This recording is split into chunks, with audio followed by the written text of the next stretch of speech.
Peristiwa ini terjadi pada tahun 2001. Waktu itu saya sedang bekerja di salah satu perusahaan di daerah Bandung.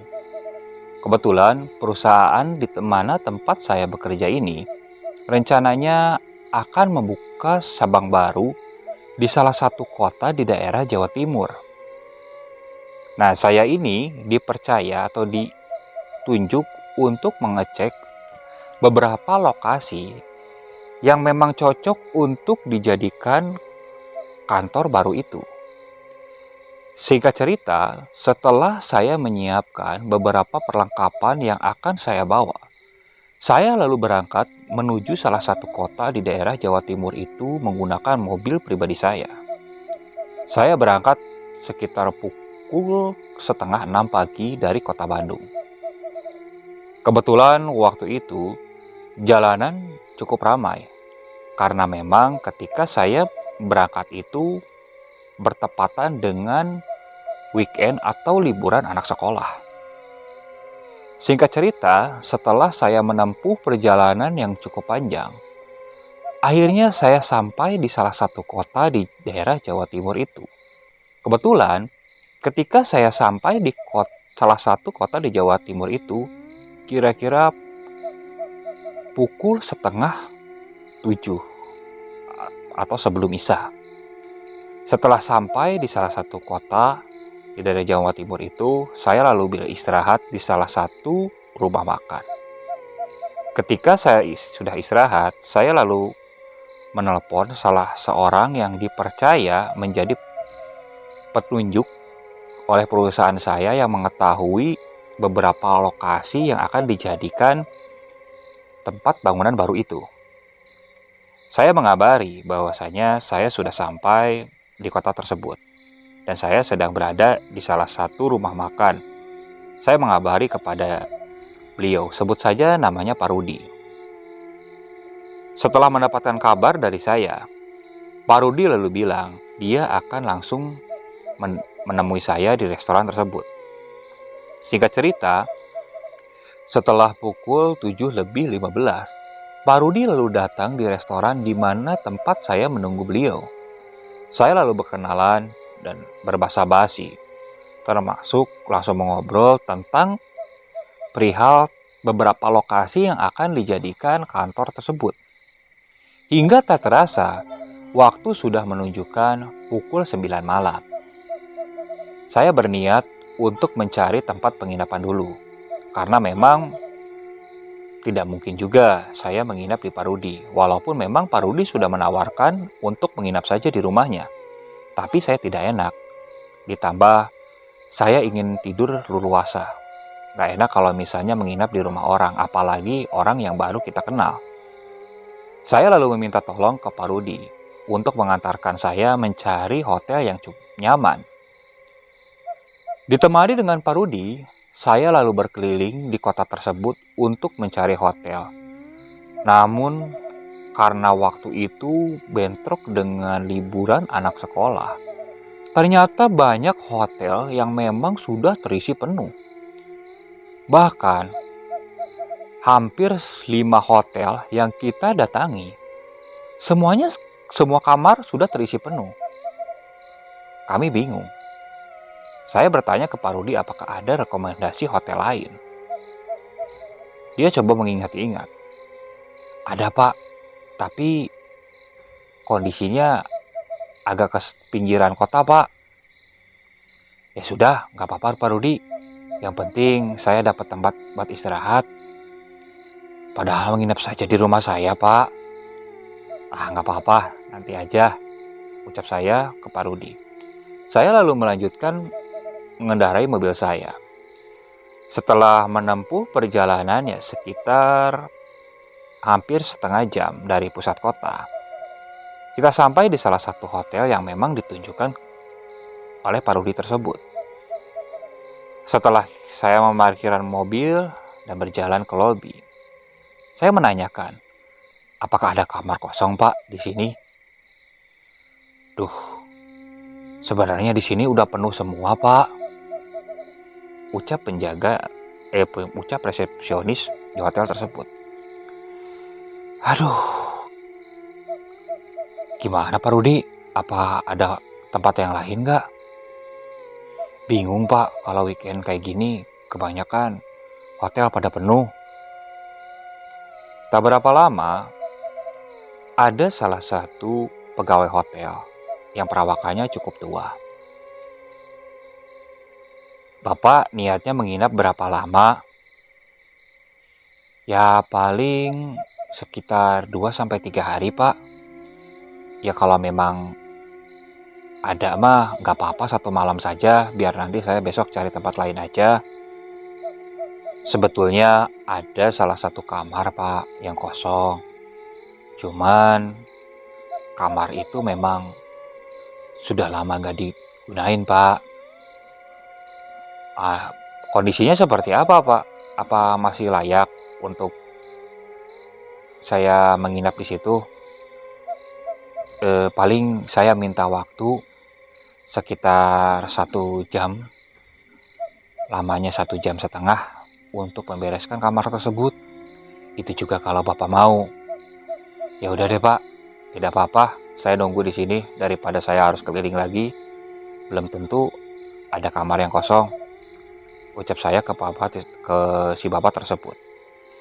Si bapak tersebut lalu menyuruh beberapa pegawai dari hotel itu untuk membersihkan kamar tersebut. Saya menunggu di lobi, ditemani oleh Pak Rudi.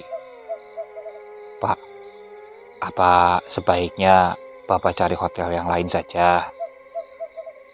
Memang kenapa Pak Rudi? Enggak Pak, ya kali aja ada yang lebih nyaman. Ya nggak apa-apa, sama aja Pak Rudi. Mau dimanapun hotel sama, ada kasurnya.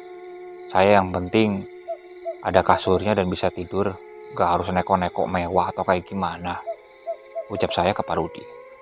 Setelah menunggu cukup lama, akhirnya salah satu pegawai dari hotel tersebut menghampiri saya. Pak, kamarnya sudah siap? Sudah. Saya lalu ditemani oleh Pak Rudi yang membantu membawakan beberapa barang saya. Lokasi kamar tersebut berada di lantai 3. Saya berjalan ke sana menggunakan lift. Setelah sampai di lantai 3, ternyata posisi kamar tersebut berada paling di ujung lorong.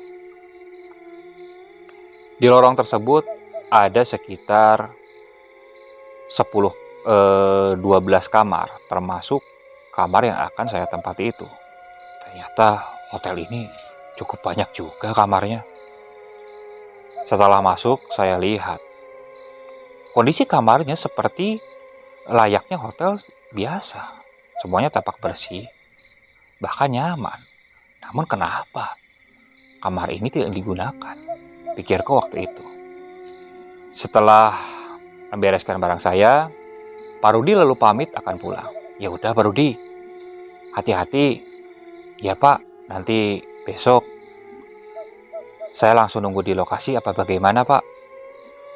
Kalau Bapak tidak keberatan, mau kesini dulu nggak apa-apa, mau nunggu di lokasi juga tidak apa-apa.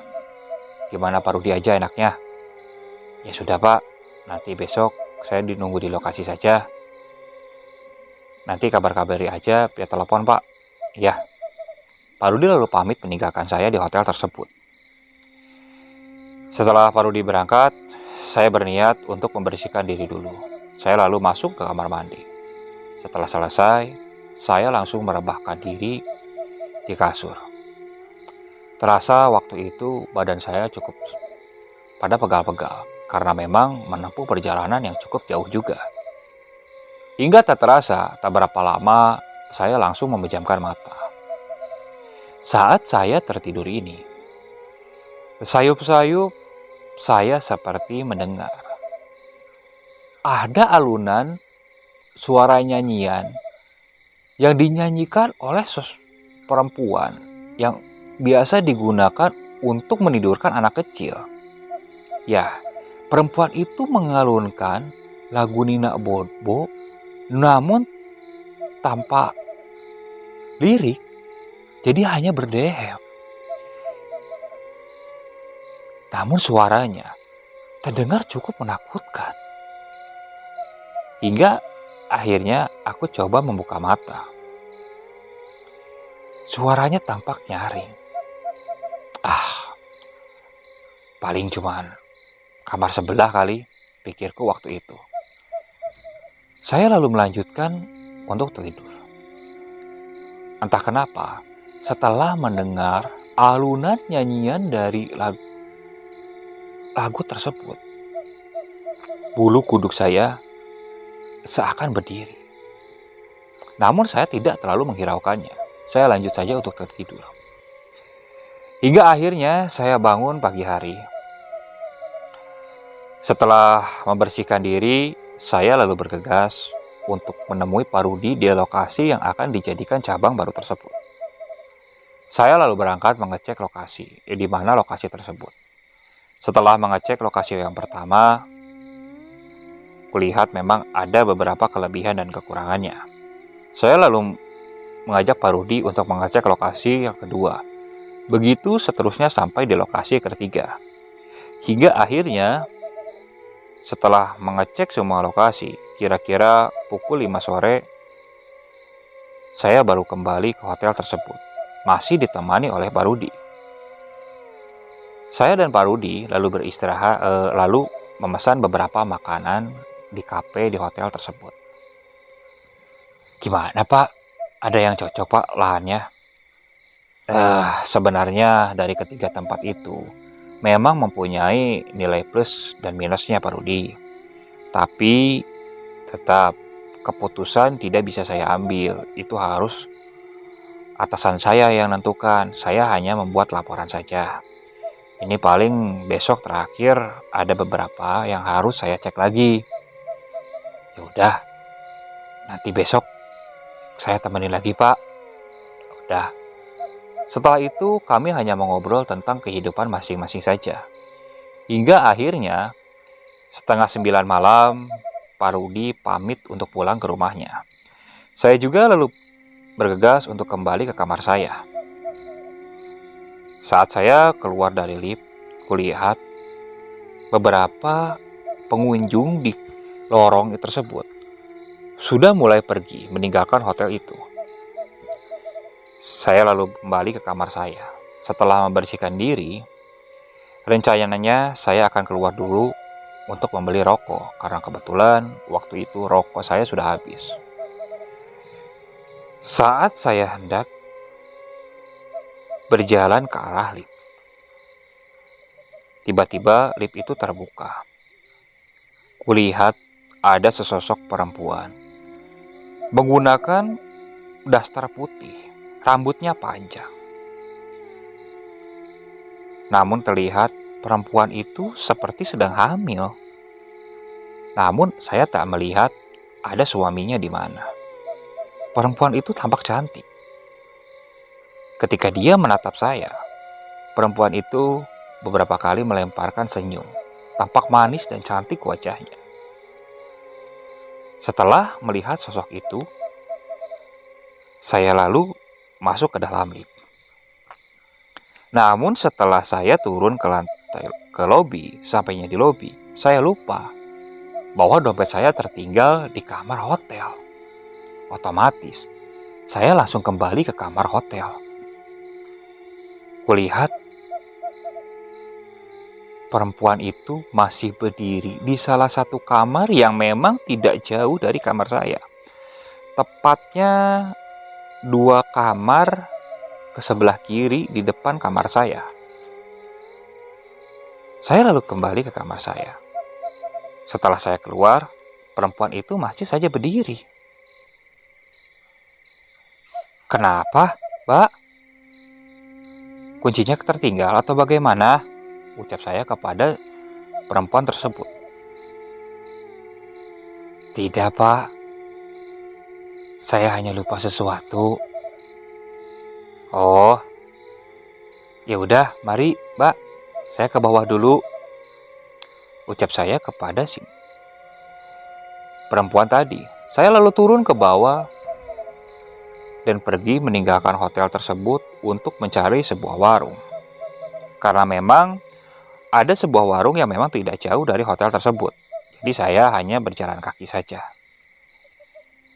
Setelah memberi rokok, saya sempatkan dulu santai di kafe hotel tersebut. Hingga akhirnya setelah habis segelas kopi, saya berniat untuk kembali ke kamar saya. Dan saat saya hendak kembali ke kamar tersebut, tepatnya ketika saya sedang naik ke lift, tiba-tiba lift lampunya redup menyala.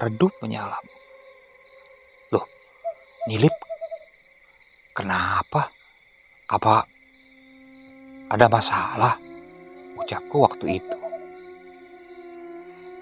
Namun tak berapa lama, saya merasakan ada sesosok yang sedang berdiri di belakang.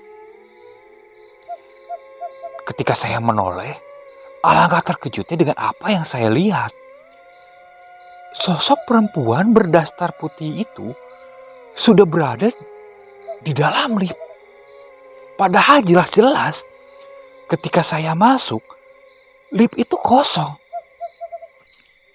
Saya lalu mundur ke arah pintu lift.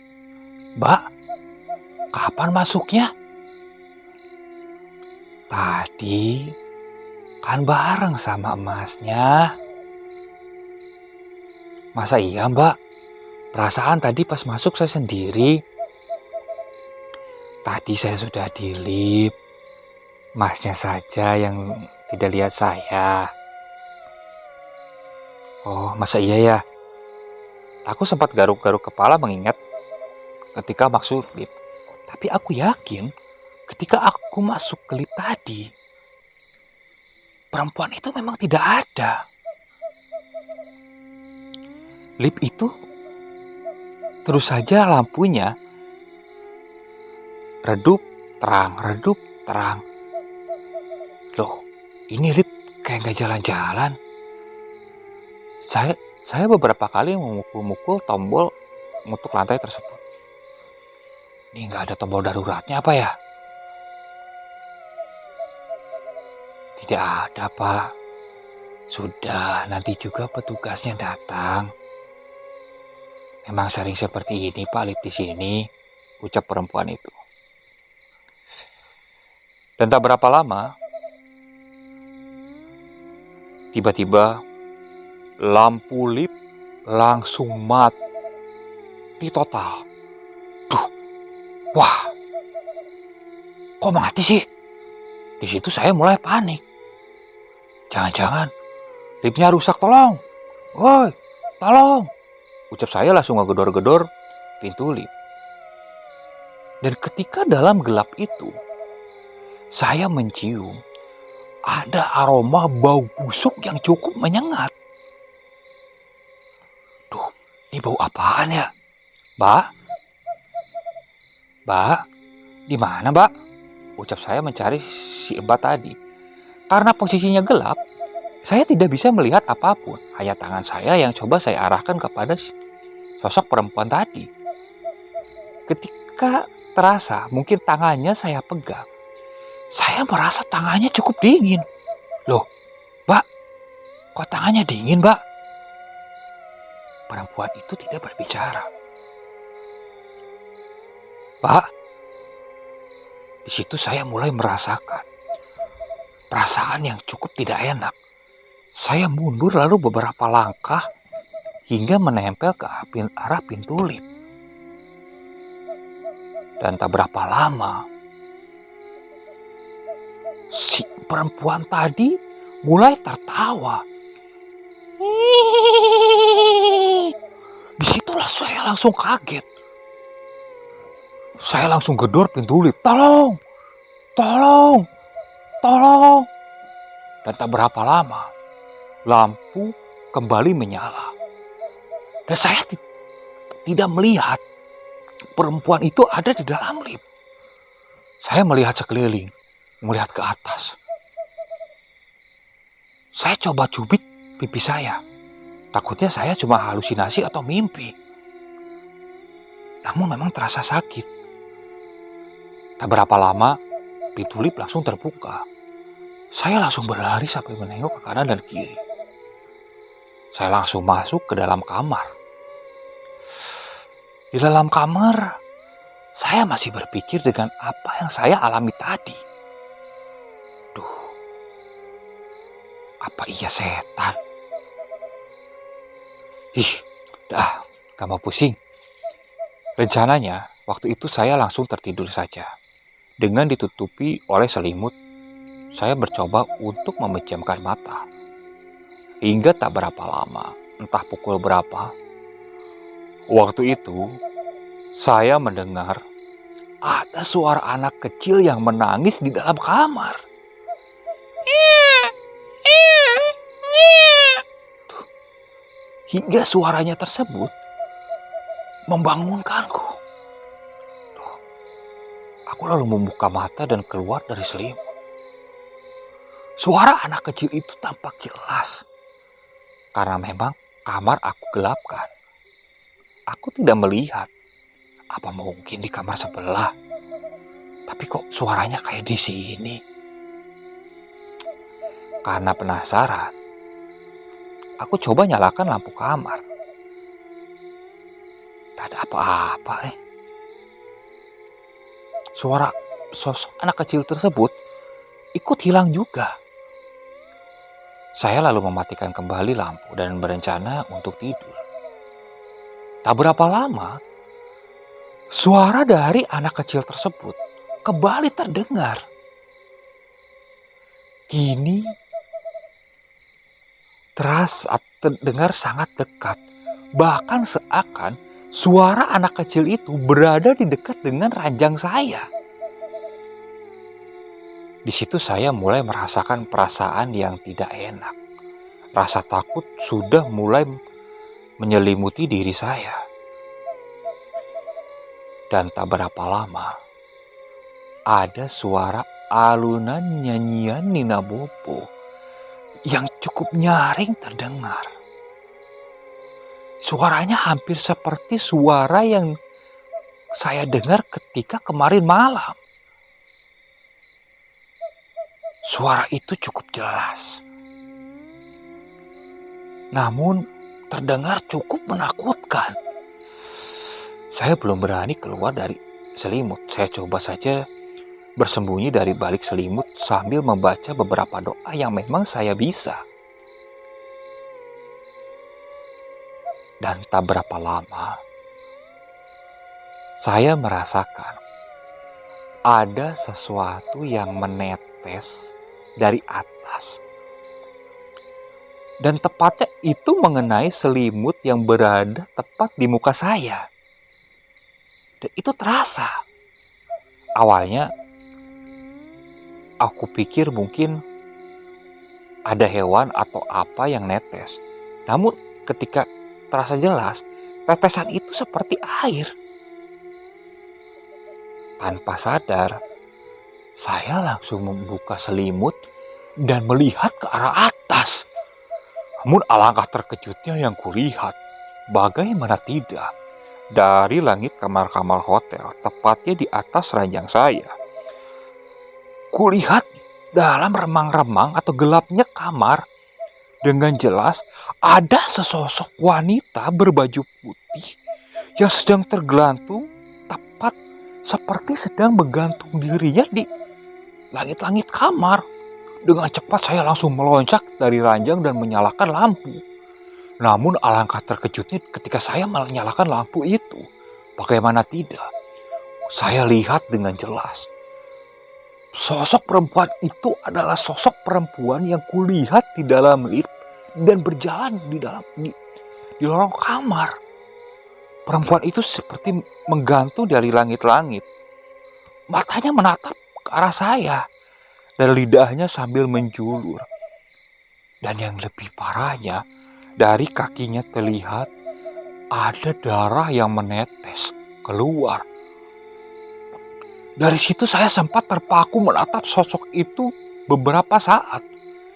Hingga akhirnya saat saya tersadar oleh sesosok bayi kecil yang merangkak di bawah ranjang saya. Namun terlihat Sosok bayi itu masih berlumuran darah dengan mukanya yang sangat menyeramkan. Bayi itu hendak merangkak ke mendekati kaki saya. Dengan cepat, saya langsung keluar dari pintu kamar. Namun ketika saya hendak membuka pintu, pintunya mendadak seperti terkunci. Padahal dengan jelas, saya sudah membuka kunci itu seperti normalnya. Saya tarik kuasi, namun tetap saja pintu itu tidak mau terbuka.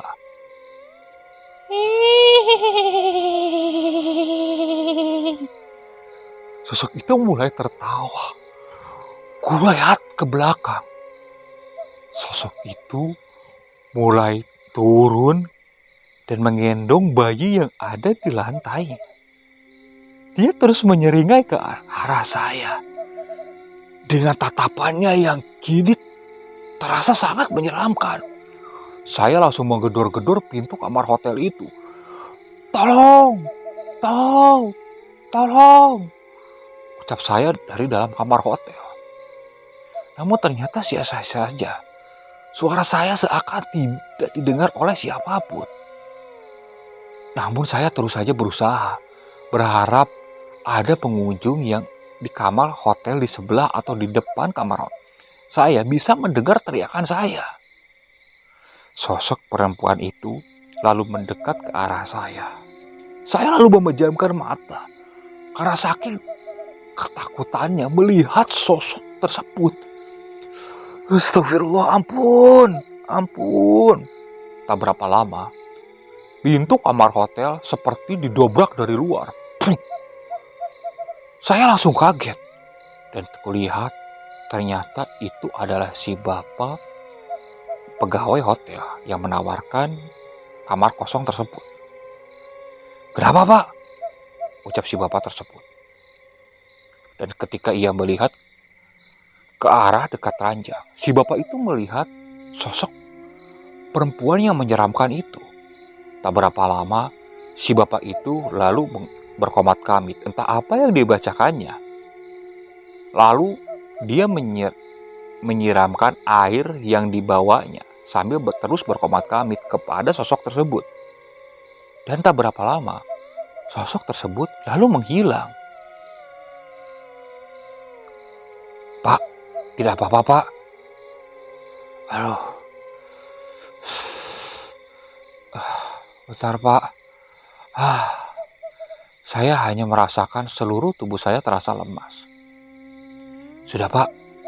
Sini, kita berbicara di lobi saja. Ucap si bapak itu yang langsung menggandeng saya. Saya lalu dibawa ke lobi. Setelah di lobi, saya diberikan segelas air minum.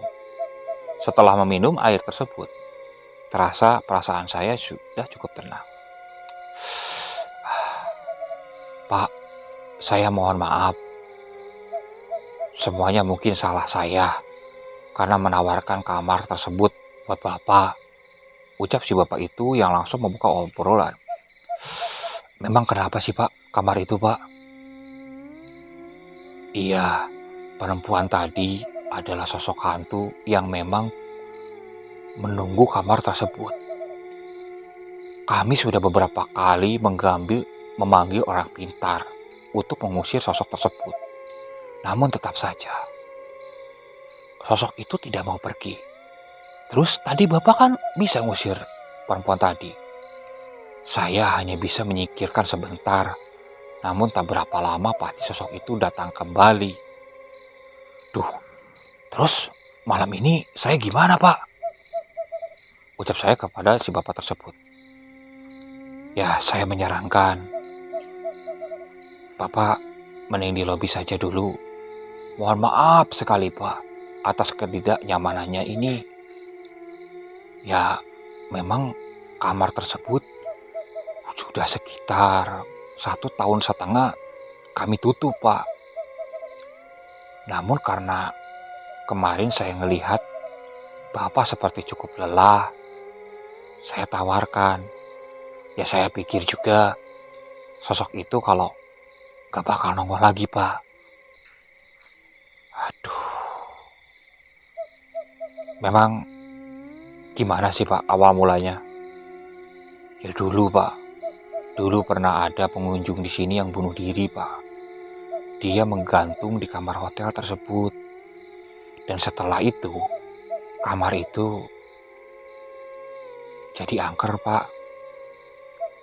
Makanya kami mengunci kamar tersebut karena beberapa kali pengunjung yang mengisi kamar tersebut diganggu oleh sosok wanita itu. Oh gitu ya Pak. Sudah Pak, memang sekarang pukul berapa Pak? Ucap saya kepada si bapak itu. Sekarang sudah mau jam 3 Pak. Ya udah Pak, nggak apa-apa, saya di lobi saja. Sudah Pak, saya ambilkan dulu minuman Pak buat Bapak supaya agak tenang. Jar si bapak itu lalu pergi meninggalkan saya.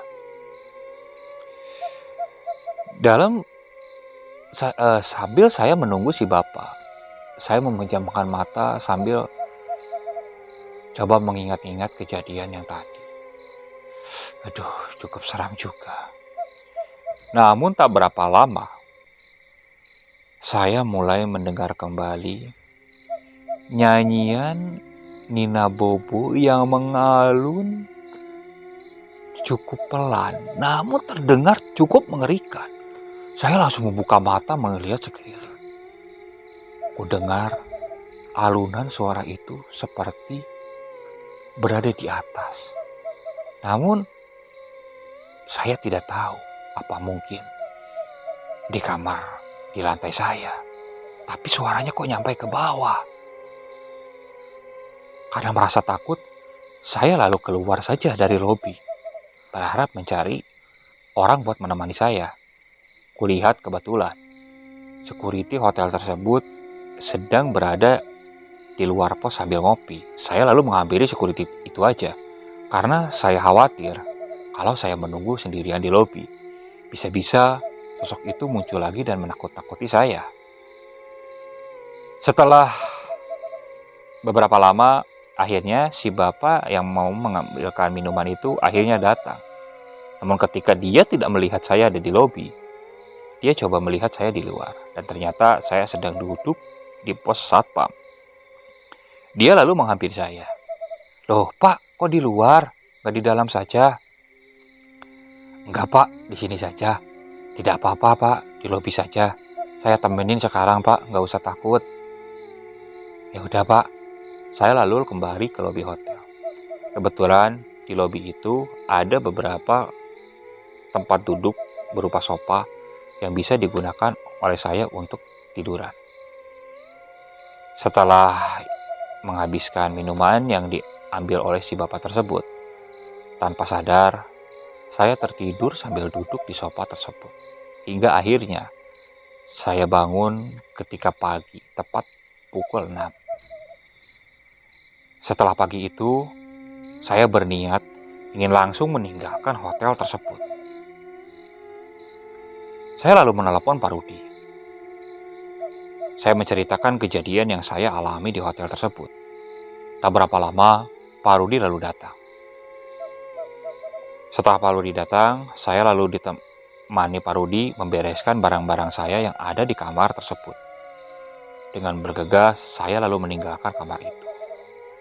Ketika saya menutup pintu kamar, selintas saya melihat sosok perempuan itu seperti melambai-lambaikan tangan ke arah saya. Dengan cepat saya langsung menutup pintu tersebut dan langsung berlari meninggalkan Pak Rudi yang berjalan pelan. Loh, Pak, kok lari Pak? Enggak Pak Rudi, ayo cepetan. Kami lalu masuk ke dalam lift. Setelah itu, saya langsung check out dari kamar hotel itu. Si bapak yang menawarkan hotel itu kepada saya ketika saya pamit, terus saja beberapa kali meminta maaf kepada saya. Tidak apa-apa Pak, itu bukan salah Bapak. Mungkin karena saya sendiri juga yang waktu itu tidak langsung nge-booking hotel dari jauh hari. Nah, setelah itu saya berencana untuk menginap saja di rumah Pak Rudi 1 malam lagi. Karena kebetulan besoknya saya harus pulang ke Bandung lagi.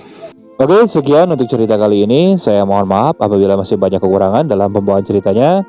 Kritik dan sarannya silakan kalian bisa cantumkan di kolom komentar. Tak lupa saya juga ucapkan terima kasih kepada narasumber yang sudah membagikan kisahnya, termasuk para penonton yang sudah mampir dan mendengarkan cerita dari channel Rentera Keramat ini. Semoga kalian selalu diberikan kesehatan, dilancarkan rezekinya, dan dijauhkan dari musibah. Terus ikuti cerita yang dibawakan oleh channel Rentera Keramat ini. Assalamualaikum warahmatullahi wabarakatuh.